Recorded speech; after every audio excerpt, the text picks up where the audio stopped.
Australians use 1.5 million tonnes of glass per year. 60% of our waste is dumped in landfill.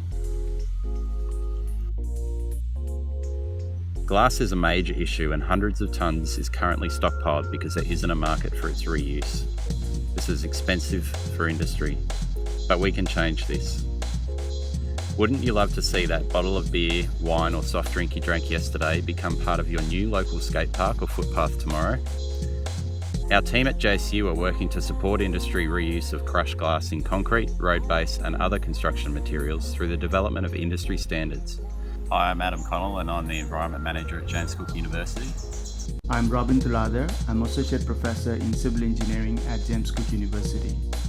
Our Bottles to Concrete program will help ensure that all the glass waste is used locally, saving millions of dollars for industry for transportation, disposal, and storage, and solving the glass waste crisis for good.